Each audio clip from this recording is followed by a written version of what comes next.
الحمد للہ رب العالمین والصلاة والسلام علی سید الانبیاء والمرسلین وعلی آلہ واصحابہ اجمعین، اما بعد۔ اللہ تعالیٰ کا احسان ہے کہ نماز کے 6 فرائض بیان کرنے کی توفیق ہوئی، اور نماز میں ان 6 فرائض کے علاوہ بھی کچھ فرائض اور ہیں جو کہ عام طور پہ ان کی ضرورت نہیں ہوتی، اس لیے فقہا نے انہیں اگرچہ لکھا ہے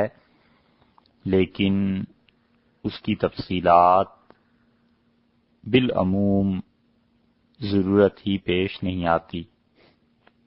مثلا نماز کے ارکان میں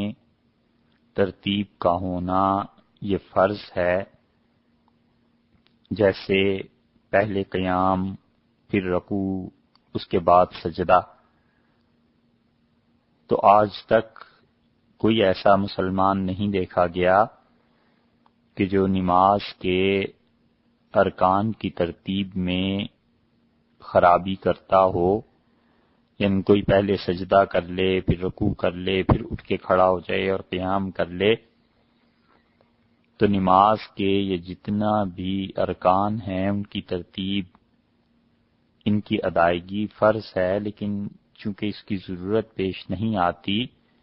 اس لیے ان فرائض کا اتنی تفصیل سے ذکر کیا بھی نہیں جاتا۔ ایسے ہی نماز میں جو چیزیں فرض ہیں ان میں مقتدی کو امام کے بعد کرنا فرض ہے۔ مثلا تکبیر تحریمہ ہے تو مقتدی ظاہر ہے کہ اسے اپنے امام کے بعد ہی کہے گا۔ اسی طرح تشہد میں بیٹھنا ہے تو مقتدی نماز کی آخری رکعت میں دوسرے سجدے سے کوئی پہلے اٹھ کے تو نہیں بیٹھ جائے گا۔ وہ بات بھی واضح ہے کہ امام کے بعد ہی مقتدی بیٹھے گا۔ تو اس لیے اگرچہ یہ چیزیں فرض ہیں لیکن عام طور پہ ذکر ہوتا بھی نہیں، کیونکہ لوگوں کو یہ بات خود ہی سمجھ میں آتی ہے۔ البتہ ایک فرض نماز میں اور بھی ہے، اور وہ یہ ہے کہ مقتدی کے لیے یہ بھی فرض ہے کہ اس کے اپنے خیال میں اپنے امام کی نماز کو وہ سمجھتا ہو کہ یہ صحیح ہے۔ اگر مقتدی یہ سمجھتا ہے کہ امام کی نماز نہیں ہوتی تو پھر اگر اس کے پیچھے نماز پڑھے گا تو اس مقتدی کی نماز نہیں ہوگی۔ مثلا فرض کیجئے کہ اسے اپنے امام صاحب کے ساتھ اختلاف ہے اور وہ سمجھتا ہے کہ امام صاحب فلاں مسئلے میں گڑبڑ کرتے ہیں لہٰذا ان کی نماز نہیں ہوتی، تو جب وہ یہ سمجھے گا کہ امام صاحب کی نماز نہیں ہوتی تو ان کے پیچھے مقتدی کی اس کی نماز نہیں ہوگی، کیونکہ مقتدی کے لیے یہ فرض ہے کہ اس کے خیال میں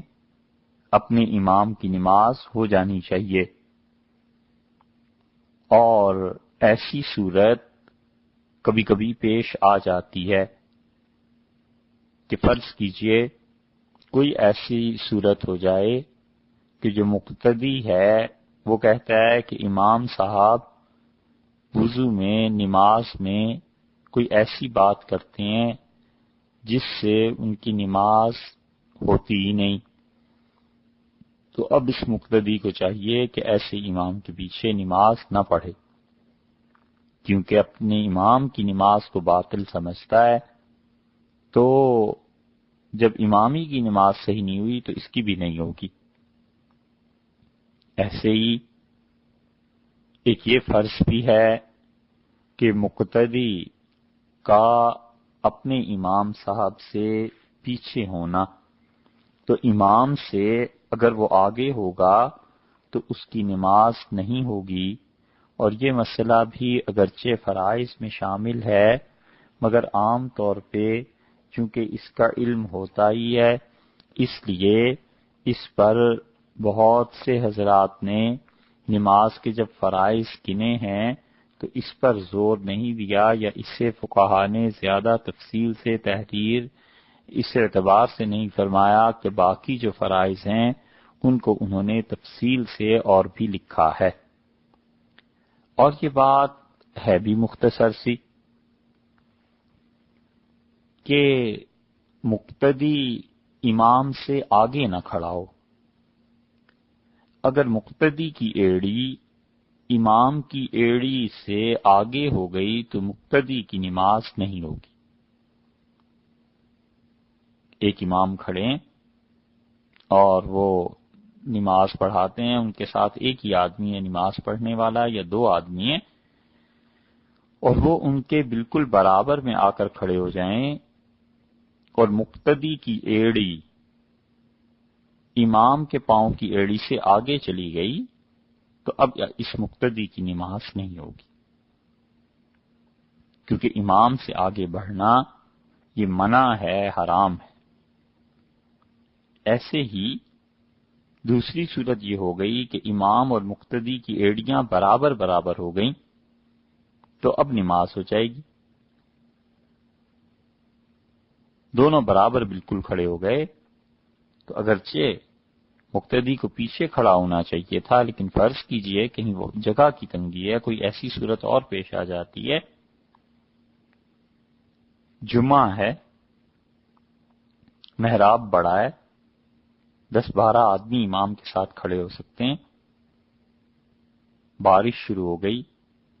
جگہ کم ہو گئی اور لوگوں کو کہیں نہ کہیں ایڈجسٹ کرنا ہے امام کو، تو اپنے بالکل برابر میں کھڑا کر لیں اور سب کی ایڑیاں بالکل برابر آ جائیں امام کی ایڑی کے برابر، تو بھی نماز ہو جائے گی۔ اگرچہ مقتدی کے پاؤں کی انگلیاں امام کے پاؤں سے آگے چلی جائیں،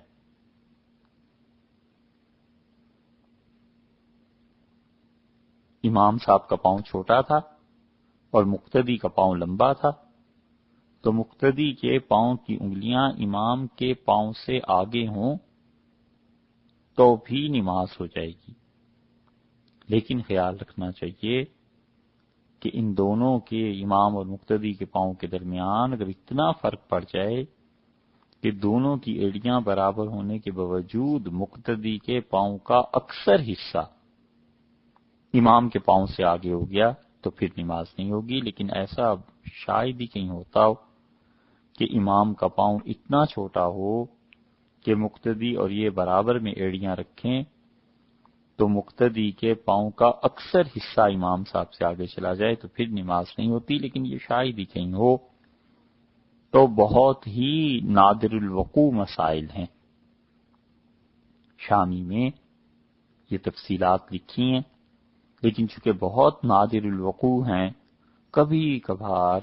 شاید لاکھوں میں ایک آدمی کو کوئی صورت پیش آتی ہو، تو اس لیے اس کی زیادہ تفصیلات نہیں بیان کی جا رہی۔ ایسے ہی ایک یہ بھی فرض ہے کہ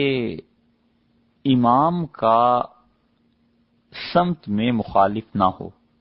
یعنی امام نے جس طرف قبلہ کو متعین کر کے وہاں نماز پڑھ رہا ہے، مقتدی بھی ادھر ہی منہ کر کے نماز پڑھے۔ اور یہ بھی ظاہر ہے کہ ایسے نہیں ہوتا، امام اور مقتدی ایک کی طرف منہ کر کے نماز پڑھا کرتے ہیں۔ تو بہرحال ان فرائض کو جو لکھا گیا ہے تو اس کی وجہ یہ ہے کہ ہیں تو فرائض ہی، لیکن جو بہت اہتمام کے قابل چیزیں تھیں وہ 6 فرائض ہیں جو کہ بیان الحمدللہ ہو گئے۔ ائمہ میں 2 چیزیں اور ایسی ہیں جن پر ان حضرات کا اختلاف ہے، امام ابو یوسف رحمۃ اللہ علیہ کا اور امام ابو حنیفہ اور امام محمد رحمۃ اللہ علیہ کا۔ امام ابو یوسف اور امام محمد رحمۃ اللہ علیہ کا اختلاف امام ابو حنیفہ رحمۃ اللہ علیہ کے ساتھ بہت سے مسائل میں ہے، لیکن اس کا مطلب یہ نہیں ہے کہ ان کا اپنا اجتہاد کچھ اور تھا، بلکہ ابو یوسف اور محمد رحمۃ اللہ علیہم یہ دونوں امام ابو حنیفہ رحمۃ اللہ علیہ کے اصول کے مطابق اجتہاد کرتے تھے، اور 20 مقامات پر صرف افضل اور غیر افضل کا اختلاف رہ جاتا ہے کہ وہ کہتے ہیں یہ زیادہ بہتر ہے، وہ کہتے ہیں یہ زیادہ بہتر ہے۔ امام صاحب رحمۃ اللہ علیہ کے ہاں جو لوگوں کو آزادی تھی اور سہولت تھی اختلاف کرنے میں، یہ اس کے بہت بڑے دلائل میں سے ایک دلیل ہے۔ کوئی آدمی خام خواہ اپنے ہی مسلک اور اپنی ہی بات پہ اصرار کیے جائے اور لوگوں کے لیے راستے تنگ کر دے جینے کے، اور وہ اس کی اجازت نہ دے کہ وہ اس سے دلائل کی بنیاد پر اختلاف کر سکیں، تو ایسا آدمی معاشرے میں نہیں چل سکتا۔ لوگوں کی نظر جتنی وسیع ہوتی ہے، اعتراض کم ہو جاتے ہیں اور تنگ نظری سے اعتراضات بڑھتے ہیں، اور بہت سے تنگ نظر ہمارے زمانے میں ایسے ہیں کہ جن کو ان مسائل میں بھی اصرار رہتا ہے جن مسائل میں محض اتنی سی بات رہ جاتی ہے کہ زیادہ بہتر کیا ہے۔ امام ابو یوسف اور امام محمد رحمۃ اللہ علیہم، یہ امام ابو حنیفہ رحمۃ اللہ سے کئی مسائل میں انہوں نے اختلاف کیا ہے، لیکن بہت سے مسائل میں اختلاف صرف اتنا سا ہی ہے کہ زیادہ بہتر کیا، اور بہت سے مسائل ایسے ہیں جن مسائل میں ان ائمہ کا آپس کا اختلاف فرض اور واجب کے درجے کا ہے کہ ایک فرض کہتے ہیں ایک واجب کہتے ہیں۔ تو نماز کے مسائل میں ان 6 فرائض کے بعد جس پہ یہ سارے حضرات متفق ہیں، 2 چیزیں ایسی ہیں جس پہ اختلاف ہے، اور وہ اختلاف امام ابو حنیفہ رحمۃ اللہ علیہ ایک طرف ہیں اور امام ابو یوسف اور امام محمد رحمۃ اللہ علیہ دوسری طرف ہیں، اور وہ کہتے ہیں ان اختلافات کے متعلق کہ امام صاحب رحمۃ اللہ علیہ کہتے ہیں یہ فرض ہے، اور امام ابو یوسف اور محمد رحمۃ اللہ علیہ کہتے ہیں کہ واجب ہے۔ واجب اور فرض میں فرق کیا ہے؟ اگر آپ یہ کہیں کہ ان کی ڈیفینیشن میں، ان کی تعریف میں فرق ہے، تو وہ ایک خالص علمی مسئلہ ہے، اور ان مسائل کو علمی نوعیت کی مباحث کو سمجھنے کے لیے پھر تعلیم اور یہ بھی اتنا ہی چاہیے۔ اور اگر آپ یہ کہیں کہ عملاً کیا فرض ہے، تو یاد رکھیے کہ فرض مثلا نماز ہی ہے، جو اس میں فرض ہے وہ فرض ہے ہی، اور جو واجب ہے عملی طور پر اس کا کرنا بھی فرض ہے۔ اگر کوئی جان بوجھ کر چھوڑ دے گا تو اس انسان کی نماز بھی باطل ہو جائے گی، پھر اسے پڑھنی ہے۔ اور کوئی جان بوجھ کر نہیں چھوڑتا، غلطی سے رہ گیا ہے، تو اس انسان کی نماز سجدہ سہو کے ذریعے مکمل ہوگی۔ مثلا ایک آدمی نے نماز میں رکوع چھوڑ دیا،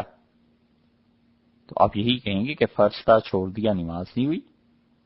اور اگر اسی آدمی نے جان بوجھ کے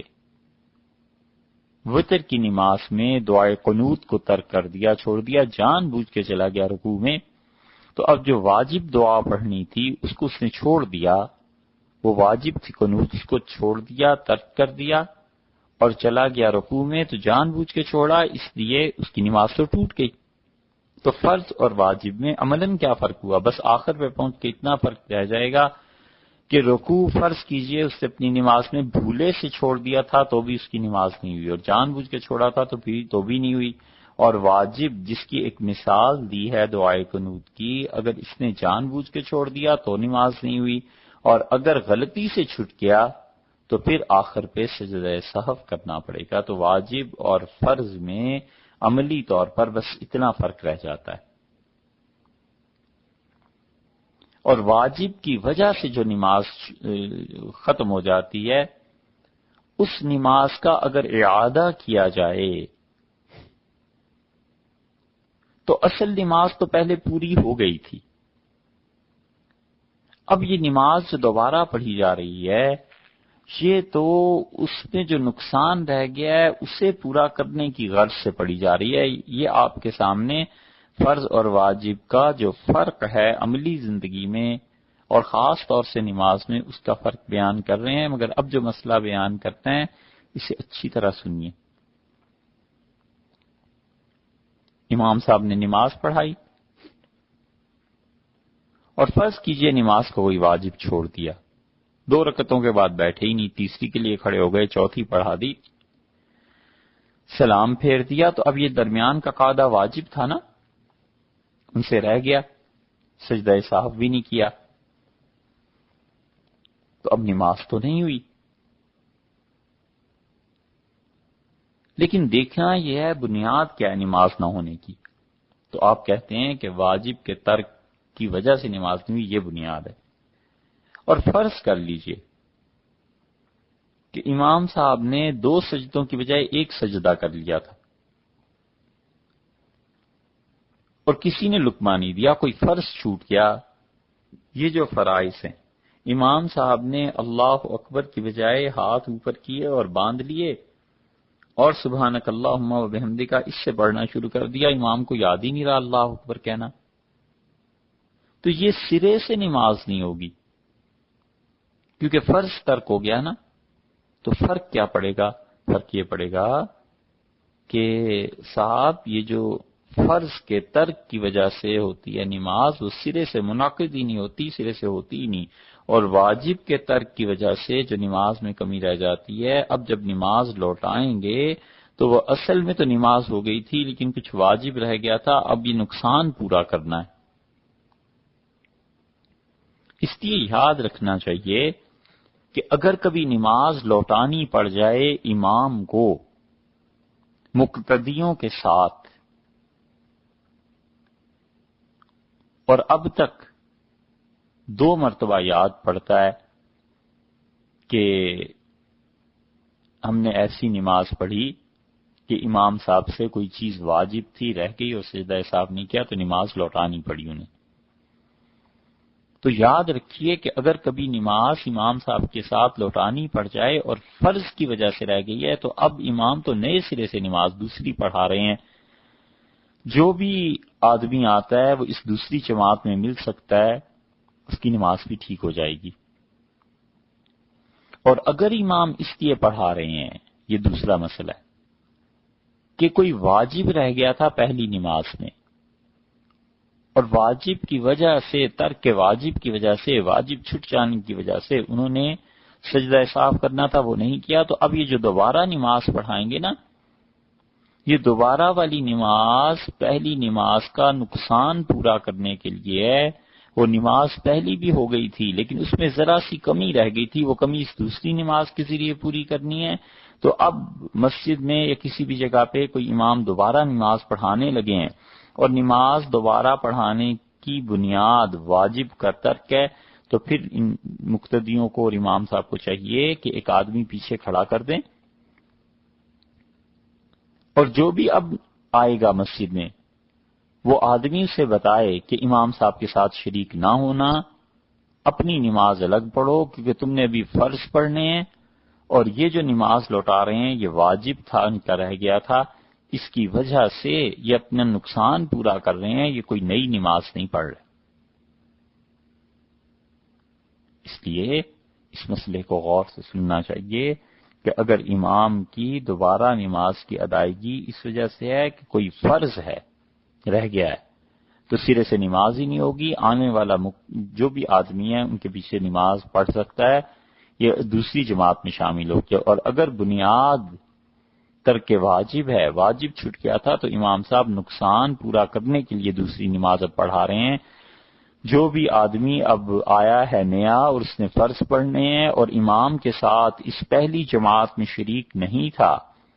تو یہ آدمی امام کے پیچھے نماز نہیں پڑھے گا، اگر پڑھے گا تو اس کی نماز ہوگی ہی نہیں۔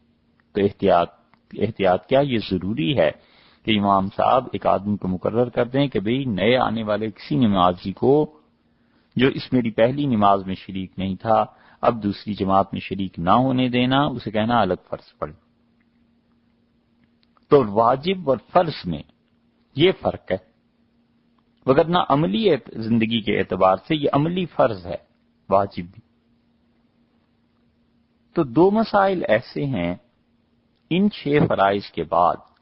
جن میں امام ابو حنیفہ رحمۃ اللہ علیہ ایک طرف ہیں، وہ کہتے ہیں سرے سے نماز ہوگی نہیں، اور امام ابو یوسف اور محمد رحمہ اللہ ایک طرف ہیں، وہ کہتے ہیں نماز ہو جائے گی لیکن اس کا اعادہ دوبارہ اسے پڑھنا واجب ہے۔ مثلا اس کو فقہا کی اصطلاح میں دو یہ جو اختلافی فرائض ہیں، ان میں سے پہلا فرض جسے آج آپ کی خدمت میں پیش کرنا ہے وہ ہے کہ الخروج بسنعہ، آدمی کا، نمازی کا خود اپنے اختیار سے، اپنی حرکت سے نماز سے باہر آنا، جان بوجھ کے نماز سے باہر آئے، نماز کو مکمل کرے۔ فرض کیجئے کہ کوئی نمازی جان بوجھ کے کوئی کام جو نماز کے منافی ہے، آخری قعدے میں بیٹھا اور تشہد پڑھنے کے بعد اس نے کوئی ایسا کام کیا جو نماز کو ختم کر دیتا ہے، تو اس کی نماز فرضوں کے پورا ہونے کی وجہ سے پوری ہو گئی۔ فرض اس نے سارے کر لیے، تکبیر تحریمہ بھی، قیام بھی، رکوع بھی، سجدے بھی، اور قعدہ آخرہ بھی، فرائض اس نے پورے کر لیے۔ لیکن قعدہ آخرہ میں تشہد تک پڑھ لیا، بیٹھ گیا اتنا، اور اس کے بعد اس نے کوئی ایسی حرکت کی جو نماز کو توڑ دینے والی ہے، تو اس کی نماز فرائض کی وجہ سے پوری ہو جائے گی، لیکن السلام علیکم جو تھا نا، یہ کہنا یہ واجب تھا، تو سلام کے ترک سے جو کہ واجب ہے، اس نماز کا اعادہ ضروری ہے، واجب ہے۔ ایک صورت۔ دوسری صورت یہ ہے کہ بقدر تشہد بیٹھنے سے پہلے جلدی جلدی جتنی دیر میں عبدہ و رسولہ تک پڑھا جا سکتا تھا، التحیات للہ سے لے کے عبدہ و رسولہ تک، اتنے وقت سے بھی پہلے کوئی ایسا کام کر لیا جو نماز کے منافی ہے، تو اس کی نماز باطل ہو جائے گی، ختم ہو جائے گی۔ سب کہتے ہیں دوبارہ نماز پڑھے۔ اور اگر اس نے اتنی دیر بیٹھ گیا تھا اور بیٹھنے کے بعد اب اس نے کوئی ایسی حرکت کی جس سے نماز ٹوٹ جاتی ہے، تو یہ جو حرکت ہے اس کی وجہ سے ہوگا کیا؟ مثلاً اٹھ کے چل پڑا، کھانا کھانے لگ گیا، باتیں کرنے لگ گیا، یہ ساری حرکتیں ایسی ہیں نا جو نماز کے منافی ہیں۔ تو تشہد جتنا بیٹھنے کے بعد اگر اس نے ایسے کر لیا تو 12 مسائل ایسے ہیں جن میں امام ابو حنیفہ رحمۃ اللہ علیہ کے نزدیک نماز بالکل ختم ہو جائے گی، اور اس نماز کی بنا جائز نہیں۔ یہ بنا کا لفظ نیا ہے آپ کے لیے، آپ اسے سن لیجئے، پھر بات کرتے ہیں بنا کیا ہے، بس اس لفظ کو ایسے ہی یاد رکھ لیجئے۔ اور امام صاحب رحمۃ اللہ علیہ کی جو روایت ہے کہ نمازی کا اپنے فعل سے نماز سے باہر آنا فرض ہے، تو امام ابو حنیفہ رحمۃ اللہ تو کہیں گے کہ اس نے فرض پورا نہیں کیا، تو لہذا ترک فرض کی وجہ سے اس کی نماز نہیں ہوئی۔ اور جس روایت میں امام صاحب رحمۃ اللہ کے نزدیک یہ فرض نہیں ہے، تو اگر اس وجہ سے یہ فاسد ہو گئی، جیسے کہ امام ابو یوسف اور محمد رحمہ اللہ کہتے ہیں، تو وہ کہتے ہیں کہ یہ نماز تو اس کی ہو جائے گی، لیکن اسے چاہیے کہ پھر سے جا کر دوبارہ نماز کی بنا کرے۔ یہ 12 مسائل ایسے ہیں جن 12 مسائل میں امام ابو یوسف اور امام محمد رحمۃ اللہ علیہ کے ساتھ اختلاف ہے، امام ابو حنیفہ رحمۃ اللہ علیہ کا اور ان کا ان سے اختلاف ہے۔ اسی لیے 7واں فرض جو گنا گیا ہے وہ یہ کہ کوئی آدمی نماز سے باہر آئے اور بفعل المصلی، نماز پڑھنے والے کا اپنا عمل اسے باہر لائے، کہ یہ فرض ہے امام ابو حنیفہ رحمۃ اللہ علیہ کے نزدیک ان دونوں حضرات کے برعکس، امام ابو یوسف اور امام محمد رحمۃ اللہ علیہ کے برعکس۔ ابو سعید بردی رحمۃ اللہ علیہ نے امام صاحب رحمۃ اللہ سے یہ روایت نقل کی ہے۔ یہ ابھی ذکر کرتے ہیں کہ ابو سعید بردی رحمۃ اللہ نے اسے کیسے ثابت کیا۔ تو خلاصہ یہ ہوا کہ نماز پڑھنے والا جب اس نے آخری قعدے میں اتنی دیر گزار لی، اتنا وقت گزر گیا کہ وہ جلدی جلدی التحیات للہ سے لے کے عبدہ ورسولہ تک پڑھتا تو پڑھ سکتا تھا، اس کے بعد اس نے جان بوجھ کر کوئی ایسا کام کیا جو نماز کے منافی ہے، کھانا کھا لیا، پانی پی لیا، وضو کو توڑ دیا۔ یہ ساری صورتیں ایسی ہیں کہ اس کی نماز مکمل ہو گئی۔ ہمارے تینوں ائمہ ابو یوسف و محمد امام ابو حنیفہ رحمۃ اللہ علیہ کے نزدیک، لیکن یہ جو اس کا نماز سے باہر آنا تھا، تو اس حالت میں اس کی نماز جو ہے امام ابو یوسف اور امام محمد رحمۃ اللہ علیہ کے نزدیک واجب کا ترک اس نے کر دیا ہے۔ سلام جو واجب تھا، لہٰذا اپنی نماز کو لوٹائے، لیکن امام ابو حنیفہ رحمۃ اللہ علیہ کہتے ہیں کہ بنا نہیں کر سکتا، اس کی نماز سرے سے ہوئی نہیں۔ تو ایک بات تو یہ ہے کہ حنفی فقہا کا یہ کہنا کہ وہ اپنے اختیار سے نماز سے باہر آئے، اپنے کسی فعل سے، اس میں وہ کہتے ہیں کوئی ایسا کام کرے جو نماز کے منافی ہے، نماز کو نہیں پورا ہونے دیتا۔ کئی کام ہیں، مثلا کھانا ہے، پینا ہے، اٹھ کے چل پڑنا ہے، جان بوجھ کے وضو کا باطل کر دینا ہے، توڑ دینا ہے اپنے وضو کو، یہ سارے کام ہیں نا، یہ فقہا نے لکھا ہے۔ لیکن امام ابو حنیفہ رحمۃ اللہ علیہ کے درجات بلند کرنے کے لیے اور اللہ نے ان پہ فضل فرمانے کے لیے ان کے دشمن اور حاسد ایسے بھی پیدا کر دیے ہیں جو آج کل بھی ہمارے دور میں شرم حیا کی قلت کی وجہ سے جب امام ابو حنیفہ رحمۃ اللہ علیہ کی اس مسئلے کا ذکر کریں گے تو ہمیشہ امام صاحب رحمۃ اللہ علیہ پر یہی کہیں گے کہ وہ کہتے تھے کہ اگر کوئی آدمی وضو توڑ دے تو پھر اس کی نماز کا آخری قعدے میں کیا ہوتا ہے۔ کبھی بھول کے بھی وہ یہ نہیں کہتے کہ کھانا کھا لے، پانی پی لے، اٹھ کے چل دے۔ امام صاحب رحمۃ اللہ علیہ نے اور ان کے بعد فقہا نے کئی مثالیں ذکر کی ہیں، یہی کھانا کھانا، پانی پینا، اٹھ کے چل دینا، اور بھی اس طرح کی مثالیں، کسی سے بات کر لینا۔ ان 4-5 مثالوں پہ نہیں آئیں گے، لے دے کے ایک ہی چیز کا ذکر کریں گے کہ امام صاحب رحمۃ اللہ علیہ حنفیوں کی نماز میں ایسے ہوتا ہے۔ یہ باتیں بڑی آسان ہیں بھائی، بس آنکھیں بند ہونے کی دیر ہے۔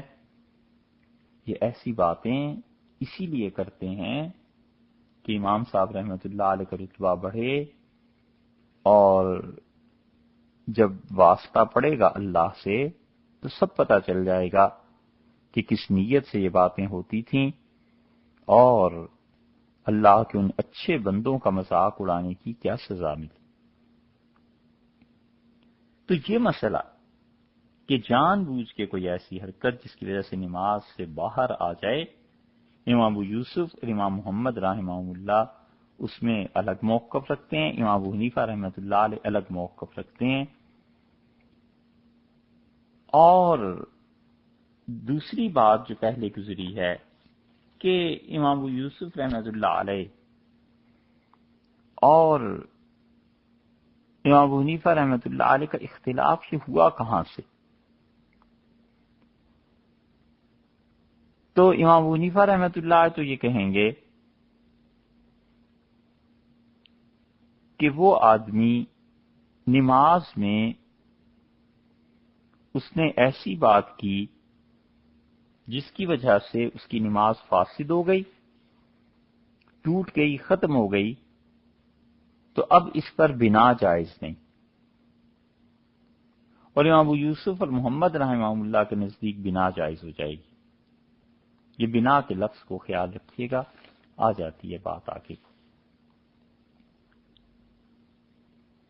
تو مسئلہ یہ تھا کہ امام صاحب رحمۃ اللہ علیہ کے مسلک ہے یا ابو سعید بردئی رحمۃ اللہ علیہ نے اس کو ثابت کیا ہے.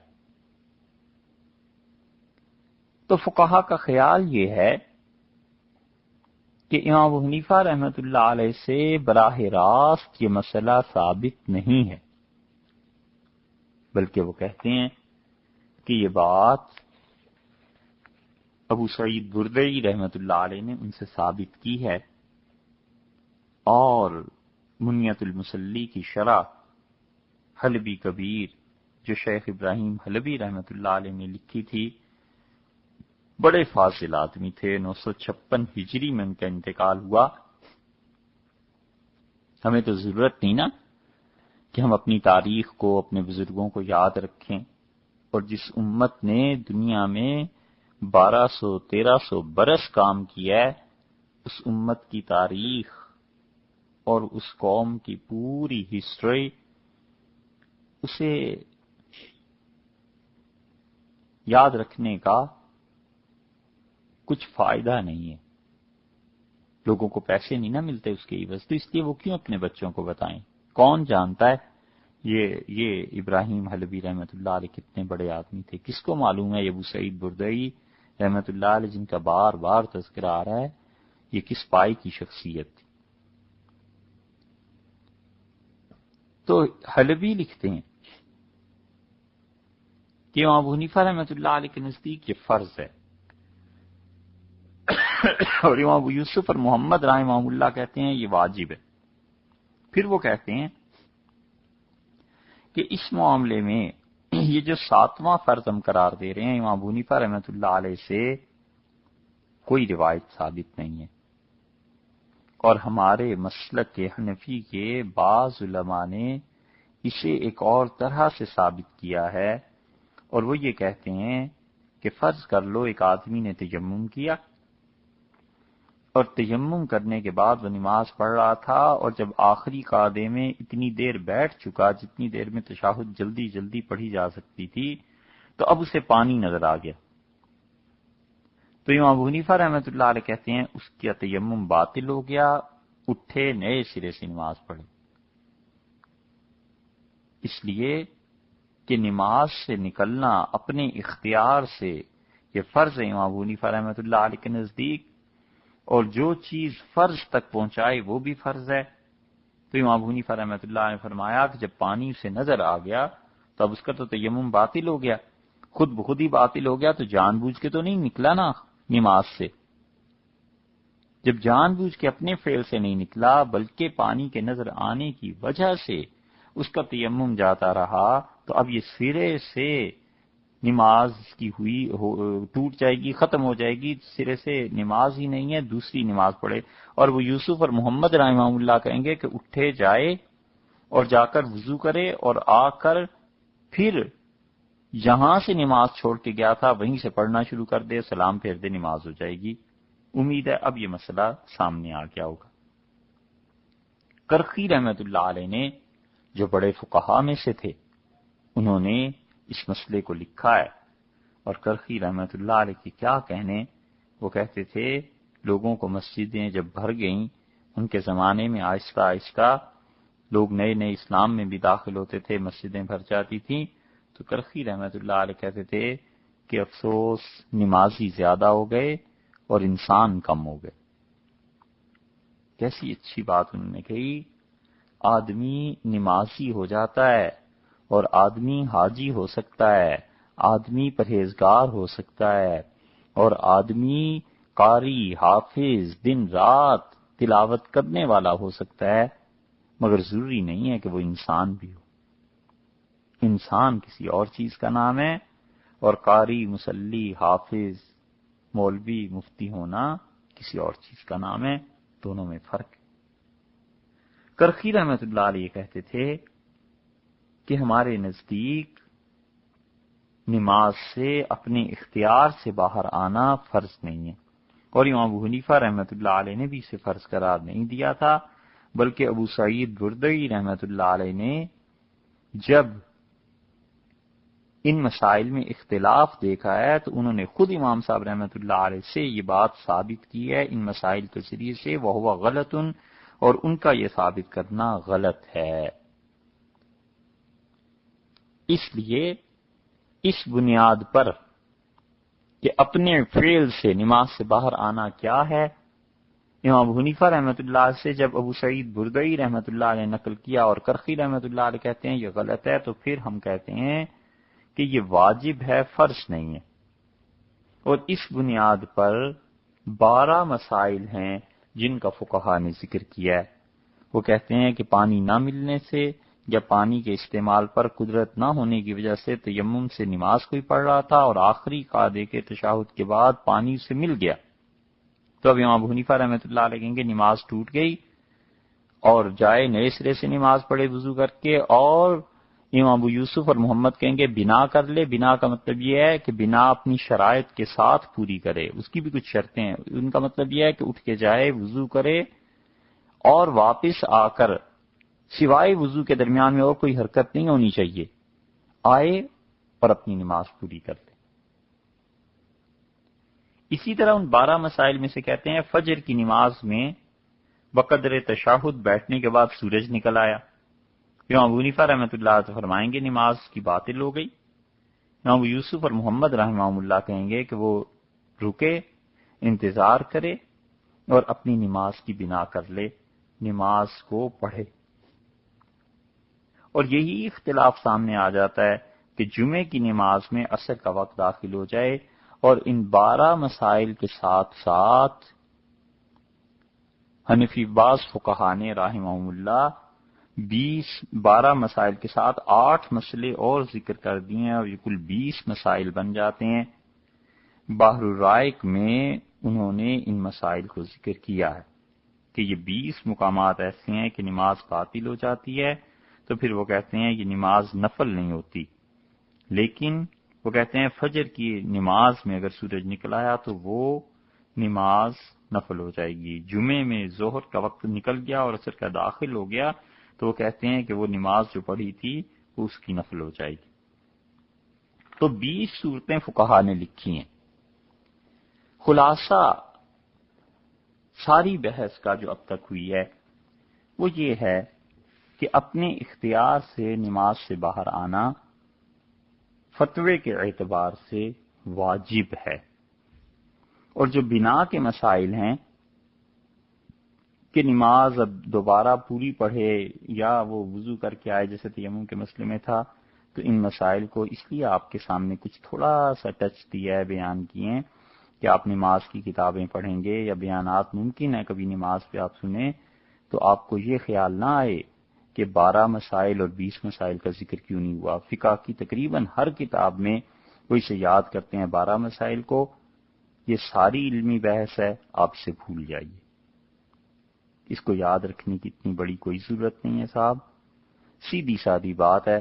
اور یہ کہ نماز دوبارہ پڑھیے۔ بنا کے مسائل بہت مشکل ہیں، آج ذکر کرنے میں حکمت یہ تھی کہ کہیں کوئی مسئلہ آپ کے سامنے آئے تو آپ اس سے ناآشنا نہ ہوں،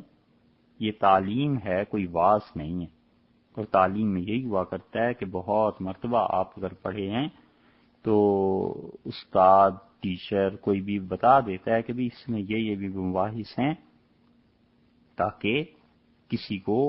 ان مسائل کے معاملے میں پریشانی نہ ہو۔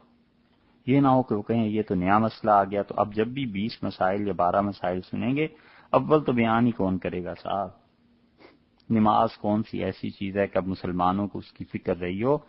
لیکن کہیں ہو تو آپ سمجھ جائیے گا کہ ان 12 یا 20 مسائل کو چھوڑ دینا ہے، سیدھی طرح اٹھے اور نماز دوبارہ پڑھ لے بنا کے مسائل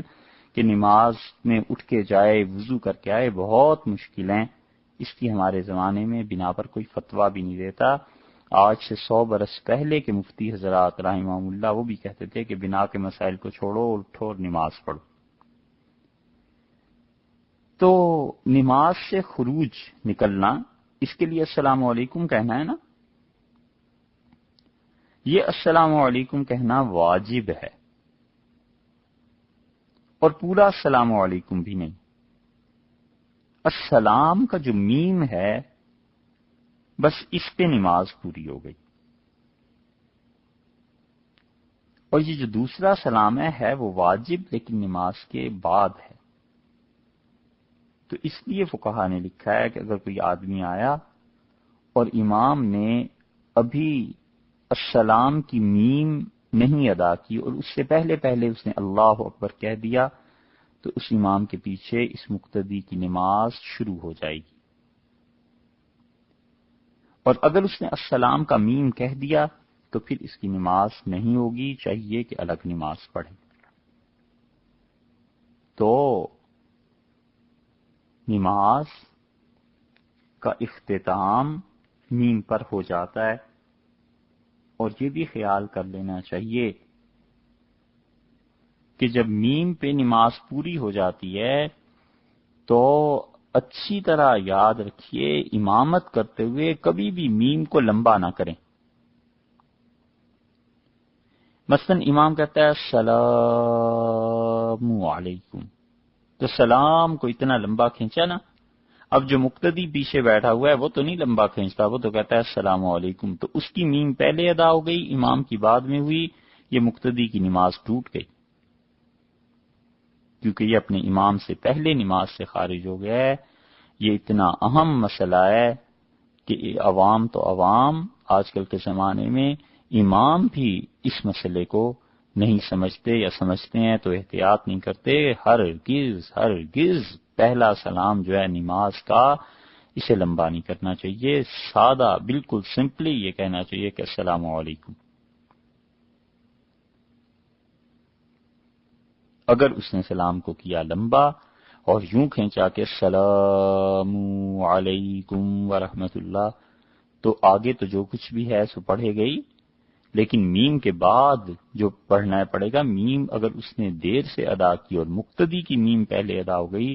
تو مقتدی نماز میں سے پہلے نکلا، امام بعد میں فارغ ہوا، تو مقتدی کی نماز ٹوٹ جائے گی، مقتدی کو دوبارہ نماز پڑھنی پڑے گی۔ اس لیے اگر آپ جماعت سے نماز پڑھتے ہیں تو احتیاط اسی میں ہے کہ امام جب دونوں سلام پھیر دے تو آپ پھر پھیریے،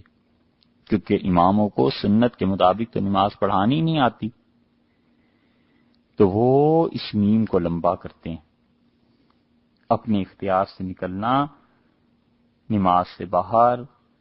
یہ فرض اور واجب کے دونوں قول آپ نے سن لیے تھے۔ فرض امام ابو حنیفہ رحمۃ اللہ علیہ کے نزدیک، اور امام ابو یوسف اور محمد رحمہ اللہ کے نزدیک واجب کا قول۔ تو ترجیح اگرچہ حنفی فقہا نے اس فرض والی بات کو دی ہے، لیکن لفظ سلام سے نکلنا یہ واجب ہے۔ شرم بلالی رحمۃ اللہ علیہ نے، اور بردئی ابو سعید کی ایک کتاب ہے البہیۃ الزکیہ، انہوں نے انہی 12 مسائل پر لکھی ہے، جن کا حوالہ بھی کچھ دیر پہلے دیا تھا۔ اور ہمارے عام مشائخ اور اکثر محققین حنفی فقہا کے امام نصفی ہیں اور کنز کے شارح ہیں، اور سب سے بڑی بات یہ کہ اہل سنت والجماعت کے امام شیخ ابو منصور ماتوریدی رحمہ اللہ، یہ سارے کے سارے اس بات کے قائل تھے کہ نماز السلام پر مکمل ہو جاتی ہے، اور السلام کی میم نماز کو مکمل کرتی ہے۔ پہلا سلام نماز پوری ہو گئی، اور دوسرا سلام جو ہے وہ بھی واجب ہے لیکن نماز سے باہر ہے۔ اس لیے ہمیشہ احتیاط کرنی چاہیے امام کے السلام کہنے سے پہلے آدمی السلام نہ کہے، اور بہتر یہی ہے کہ دونوں سلام جب امام پھیر دے تو اس کے بعد السلام علیکم ورحمۃ اللہ کہنا چاہیے۔ اور اسی طرح ایک مسئلہ اور بھی فقہا نے اس ضمن میں لکھا ہے، اور وہ یہ ہے کہ وہ کہتے ہیں اگر کسی آدمی نے اپنے اختیار سے نماز سے باہر آنے میں دیر کی جان بوجھ کے، تو پھر کیا ہوگا؟ مثلا اس نے دعا پڑھ لی، اکیلا کوئی نماز پڑھ رہا ہے نا، اس کی بات ہو رہی ہے، دعا بھی مانگ لی، اب السلام علیکم اس نے کہنا ہے، تو اب جان بوجھ کے خاموش بیٹھا ہوا ہے، تو اگر 3 مرتبہ سبحان ربی الاعلی اتنا کہنے کی حد تک خاموش بیٹھا رہا تو یہ نماز ٹوٹ جائے گی، دوبارہ پڑھنا واجب ہوگا اس کا، کیونکہ السلام کہنا واجب تھا نا، تو واجب میں اس نے تاخیر کر دی، تاخیر بھی دیر کی، دیر بھی اور تاخیر بھی اتنی کی کہ 3 مرتبہ سبحان اللہ کہا جا سکتا تھا۔ ایک مسئلہ۔ دوسرا مسئلہ یہ ہے کہ دعا مانگنے کے بعد بیٹھا رہا، یاد ہی نہیں رہا کہ سلام پھیرنا ہے، تو اب اس نے واجب میں تاخیر کی تھی، اسے چاہیے کہ سلام پھیرے اور پھر سجدہ سہو کرے اور اٹھ کے بیٹھے اور پھر نماز اپنی پوری کرے۔ 2 باتیں۔ تیسری بات یہ ہے کہ دعائیں پڑھتا رہا، حمد و ثنا میں مشغول رہا اللہ کی، تو جتنی ہی تاخیر ہو جائے اس کی نماز جاری ہے، کوئی حرج نہیں ہے، سلام پھیرے گا اپنے وقت پہ، دعائیں پڑھنے کے بعد اس کی نماز ہو جائے گی۔ تو گویا دعائیں پڑھنے کے بعد اور سلام پھیرنے سے پہلے ان کے درمیان 3 مرتبہ سبحان ربی الاعلی کہنے کا وقفہ اتنا ہی مقدار کا نہیں ہونا چاہیے۔ چوتھا مسئلہ وہ یہ ہے کہ امام کے پیچھے اگر نماز پڑھ رہا ہے اور امام صاحب نے لمبی تشہد پڑھا دی تو اب چپ بیٹھ جائے، فرض کر لیں، تو بھی اس انسان کی نماز ہو جائے گی، کیونکہ امام کے پیچھے واجب کے لیے وہ حکم نہیں ہے جو اپنی الگ نماز میں۔ اور 5واں مسئلہ یہ ہے کہ اس کے لیے بہتر کیا ہے کہ اگر امام صاحب لمبا تشہد کر رہے ہیں تو اب سلام تو یہ پھیر نہیں سکتا، اس کے لیے بہتر یہ ہے